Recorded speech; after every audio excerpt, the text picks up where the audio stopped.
Something significant is happening at Arsenal right now, and if you follow this club closely, you can feel it. The Premier League title has been won, the Champions League final has been reached, and now the real work begins. Because winning once is not enough. The question every serious Arsenal supporter is asking today is simple. Can this squad be built into something that dominates for years? The answers are starting to take shape, and today we have a lot to break down.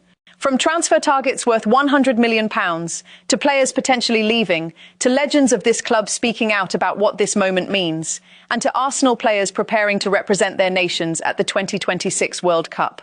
There is a lot happening, so let us get straight into it. Let me be clear about what is at stake for Arsenal this summer. This is not a normal transfer window. This is the window where a newly crowned Premier League champion either builds a dynasty or stands still while others catch up. The decisions made in the coming weeks will define whether this Arsenal era is remembered as a one-season wonder or the beginning of something truly historic. The players coming in, the players going out, and the signals being sent to Europe all matter enormously.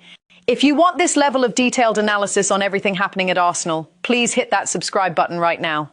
On this channel, we break down every story with full context, no noise, just honest football analysis. Subscribe now and never miss a briefing. Morgan Rogers and the £100 million question. Let us start with the biggest transfer story circling the Emirates right now. The situation with Morgan Rogers is one of the most fascinating transfer battles of this summer window. Here is what is confirmed. Arsenal manager Mikel Arteta and sporting director Andrea Berta have identified Morgan Rogers as a priority target. The interest from Arsenal is not new. It was first confirmed as far back as late May, and it has only grown stronger since then. Rogers currently plays for Aston Villa. He is 23 years old. He is primarily an attacking midfielder, but is also comfortable operating on the left wing, which is exactly the position Arsenal are looking to reinforce as they build on their title-winning campaign. Now here is where the story gets genuinely interesting. It is confirmed that Rogers is open to leaving Aston Villa. Let that sink in for a moment. Aston Villa won the Europa League last season. They have qualified for the Champions League for the upcoming season, and yet Rogers is still open to moving on. That tells you everything about the level of ambition this young player carries. But where does he want to go? The situation is clear on this point. The only two clubs Rogers would seriously consider joining this summer are Arsenal and Bayern Munich. His representatives have held extensive conversations with both clubs, and only those two clubs. Every other interested party is essentially frozen out. And there is interest from other clubs. Chelsea and Manchester City are both keen. Sources close to the situation confirm that Arsenal, Chelsea and Manchester City are the leading contenders for his signature. Manchester City is an interesting angle here because Rogers spent his formative years at that club. There is a history there and he would apparently be open to returning. Chelsea believe he would be a strong fit for their new setup under incoming manager Xabi Alonso. They value his versatility, his athleticism and his technical quality. These are real qualities that Chelsea clearly believe fit the profile of the squad Alonso wants to build. But here is the critical piece of analysis. Despite all of that interest from Chelsea and Manchester City, Rogers himself has only engaged seriously with Arsenal and Bayern Munich. That is a powerful signal. It means Arsenal are not chasing a reluctant target. The player wants to come. The obstacle is the price. Aston Villa are demanding £100 million. That is a significant fee for a 23-year-old, even one with his ability and potential. If Arsenal cannot meet that valuation, and if Bayern Munich cannot either, then Rogers is expected to remain at Villa for another season. My analysis here is straightforward. Arsenal hold a strong position in this race simply because of the player's own preference. The challenge is convincing Villa to accept a realistic fee. £100 million is Villa's opening position. How this negotiation develops over the coming weeks will be one of the defining stories of Arsenal's summer. Leandro Trossard and the Besiktas link moving on to the outgoings picture. And this is a story that every Arsenal supporter needs to watch carefully. Besiktas are set to hold talks with Arsenal in the coming days over a potential move for Leandro Trossard. Let me read you exactly what is being reported on this because the detail matters. Besiktas are reportedly open to holding talks with Arsenal in the coming days over Leandro Trossard. The Belgian winger is reportedly open to the move. Previous discussions have already made progress during the winter window. Trossard's current market value is around €18 million. Besiktas are hopeful of completing a deal for even less than that. Now here is where I add my analysis. This is a fascinating development when you put it alongside comments made by former Arsenal midfielder Emmanuel Petit. Petit has urged Arsenal to consider changes in their attack this summer. He pointed specifically to Noni Madueke, suggesting he may not be at the required level for Arsenal. Petit believes Arsenal still need more quality and pace in wide areas despite their recent success. But here is the important detail. Petit said he would keep Leandro Trossard. He called for at least one more dynamic forward option to be added, but he specifically said Trossard should stay. And yet the Besiktas talks are progressing. That is a genuine tension within the Arsenal camp right now. The question supporters need to sit with is this. If Arsenal sell Trossard for somewhere around 18 million euros or less, do they have adequate cover on the left flank? Especially if the Morgan Rogers deal at £100 million does not happen. That is a real risk in the planning, and it is one Arteta and Berta will need to resolve before this window closes. Riccardo Calafiori and defensive uncertainty. Now let us move to the defensive picture, and this one requires careful handling because it is still at an early stage. The situation is that Arsenal are reportedly open to listening to offers for Riccardo Calafiori this summer. The Italian international arrived at the club with enormous expectations and is still considered highly rated internally. But Arsenal are understood to be willing to assess any significant proposals that come in for him. What makes Calafiori attractive to other clubs is clear. His defensive versatility, his ball-carrying ability, his technical quality, and his aggressive style of play have all attracted attention from across Europe. He is seen as one of the continent's most talented defenders, and that profile will always generate interest. However, the position right now is very clear. There is no agreement. There are no advanced talks. Arsenal are willing to listen, but nothing more than that at this stage. My analysis here is measured. The fact that Arsenal are open to listening does not mean a sale is imminent or even likely. Clubs often position themselves this way in the early stages of a window to maintain flexibility. What this does tell us is that Calafiori's place in the long-term plans is not completely guaranteed. If a club arrives with a truly substantial offer, Arsenal will consider it seriously. Whether that represents smart squad management or a potential defensive weakness depends entirely on what reinvestment is made. If Calafiori departs and the funds contribute toward bringing in Morgan Rogers or another elite attacker, that could be considered good business. But if he leaves and the defensive depth is not properly replaced, it creates a problem. This is one to monitor very closely as the window develops. Viktor Gyökeres and the Arsenal World Cup story. Now let us step away from transfers for a moment and focus on something that is unfolding in real time. The 2026 World Cup is beginning, and Arsenal players are at the centre of some of the most compelling storylines. Viktor Gyökeres. This name has carried so much weight in Arsenal circles over recent months, and now it carries weight on the global stage too. The situation for Sweden going into these playoffs was dire. Dead last in their qualifying group. A nation that has been spoiled with attacking talent throughout its modern football history, suddenly facing the prospect of missing a World Cup entirely. And then Gyökeres stepped up. In the playoff semi-final against Ukraine, he scored a hat-trick. In the final against Poland, with Sweden needing a result in what Swedish journalist Johanna Frandén described as the biggest Swedish game in 20 years, Gyökeres scored in the dying moments to seal a 3-2 win. Sweden are at the World Cup. Swedish journalist Johanna Frandén, who has covered Swedish football for 2 decades, described it as Gyökeres' breakthrough with the Swedish public. She said, and this is important, that his time in Portugal had gone somewhat under the radar with ordinary Swedish fans. But those playoff goals changed everything. She noted that his posture changed, that he now carries himself like a leader, and that the goal celebration he shared with Swedish supporters showed a new side to his personality. Then he returned to Arsenal and scored 5 more times, helping the club lift the Premier League and reach the Champions League final. That is the full picture of what Gyökeres delivered across this season. Now Sweden face the Netherlands, Japan and Tunisia in the group stage of the World Cup. Frandén is clear that Sweden must be humble about their chances. A lot depends on Gyökeres. A lot of people will be hoping he can score a couple of goals to get Sweden through the group.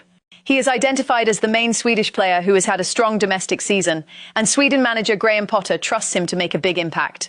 This is a story that will run throughout the tournament. Every time Gyökeres scores or assists for Sweden, it reflects back on Arsenal. He is your player, he is your striker.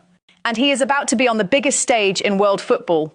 Gündoğan names 2 Arsenal players in his World Cup Best 11. This next story is one that deserves serious reflection because of who it is coming from. Former Manchester City and Germany midfielder Ilkay Gündoğan has named his World Cup Best 11 on his personal social media, and 2 Arsenal players have made the cut. Those 2 players are William Saliba and Declan Rice. Gündoğan selected Saliba alongside Brazil's Marquinhos in central defence. He placed Declan Rice in midfield alongside Spain duo Rodri and Pedri. These are not modest comparisons. Rodri and Pedri are 2 of the best midfielders in the world right now. Placing Rice in the same trio as those 2 is a serious statement. On that midfield selection, Gündoğan said he believes it is a perfect mix of physicality, intelligence and vision between the 3 of them. Now let me give you the context that makes this endorsement so significant. Gündoğan spent 8 years across 2 stints at Manchester City. He won 5 Premier League titles there. He won a Champions League. He played under Pep Guardiola. He played alongside and against the best players in the world for over a decade before his move to Galatasaray. He also earned 82 caps for Germany before retiring from international football in 2024. When a player with that level of experience and that quality of career puts Rice in a World Cup best 11, it is not a casual opinion. It is an informed, experienced judgment. And his admiration for Saliba is equally meaningful. Gündoğan has admitted he genuinely enjoys watching Saliba play. He called his selection in the PFA Player of the Year nominees a baffling omission, a reminder that Saliba's consistent excellence has perhaps not always received the recognition it deserves. The reality is that Rice and Saliba are now 2 of the most respected players in world football, not just in the Premier League, in world football, and they both play for Arsenal. England preparations and Arsenal players at the World Cup now to England, and an important fitness update for Arsenal supporters ahead of the World Cup. England manager Thomas Tuchel confirmed that Bukayo Saka had an injury during the March camp, but made himself available for the end of the season. Tuchel confirmed that Noni Madueke and Declan Rice are 100% available. Eberechi Eze is also fully available. Tuchel noted they all arrived in very good spirits and very good shape. This is important context. Saka's injury was a concern, but the confirmation that he made himself available for the end of the season means he has gone into the World Cup in a manageable condition. Tuchel's tone was positive. The Arsenal contingent within the England squad is healthy, fit and ready. Declan Rice in particular goes into this tournament in remarkable form. Gündoğan's World Cup best 11 placement only reinforces the standing Rice currently holds in the global game. England supporters will be looking to Rice to be a driving force in everything they do this summer. Arsenal legends reflect on the title. Now let us take a moment to acknowledge what this season has meant beyond the transfers and the squad building. Because the responses from former players tell a real story about how significant this title was. Thierry Henry, Arsenal's greatest ever goalscorer, revealed that he predicted the success before the campaign began. Henry said, and this carries real weight, that at the start of the season this was the first time he could see Arsenal winning the league. He said he did not stutter when he said they must win it. He praised the fighting spirit of this squad, saying that before this season something was missing, but this year they made it happen. His message for the future was simple. Now you have to build on it. Thomas Rosicky, the Czech midfielder known as Little Mozart, who spent a decade at the club, described celebrating the title victory by buying a bottle of wine and calling his friends over. He called Arsenal his home. He declared himself a #1 fan and said he always will be. Those are words that carry deep emotional weight from a player who gave so much to this club. Alexandre Lacazette, the former Arsenal captain who spent 5 years at the club, called his time in North London one of the best periods of his career. He spoke about receiving enormous love from the supporters and enjoying every moment of it. These reactions from former players matter because they reflect the emotional significance of what Arsenal have achieved. This is not just a first title in over 2 decades for supporters. It is a moment of validation for everyone who played a part in building this club over many difficult years. Trent Alexander-Arnold and an interesting view. Finally, let us address the name that former England striker Teddy Sheringham has connected to Arsenal. The situation being reported is that Sheringham believes Trent Alexander-Arnold would thrive at Arsenal if given the right tactical structure.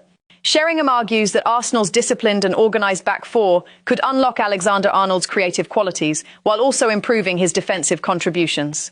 This is presented as an opinion from Sheringham rather than confirmed transfer news, so let us be precise about that. There is no confirmed Arsenal interest in this story as presented. What this does is highlight something interesting about how Arsenal's defensive structure is now being viewed from outside the club. The reputation of Arsenal's back four has reached a level where experienced football figures are actively suggesting it as the ideal environment for creative attacking defenders to thrive. That is a notable shift in how this club is perceived. Closing analysis. Let us bring everything together, because the bigger picture here is genuinely compelling. Arsenal have won the Premier League. They have reached the Champions League final. Their players are being named in World Cup best 11s by decorated former professionals. Their squad is heading into a World Cup in good health.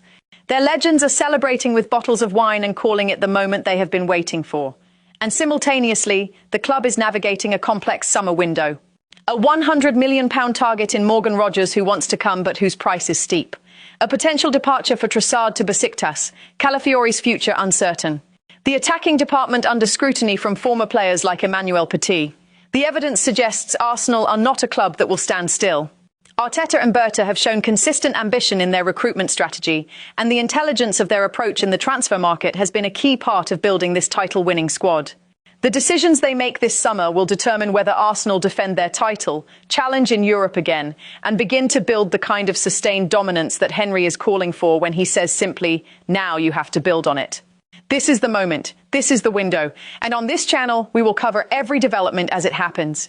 If you found this analysis useful, please subscribe to Jessica Arsenal Analyst right now. Share this video with a fellow Gooner. Leave a comment below telling me your biggest priority for Arsenal this summer window. Is it signing Morgan Rogers? Is it keeping the squad together? Is it finding a new forward option? Tell me what you think. Thank you for watching. I will see you in the next one.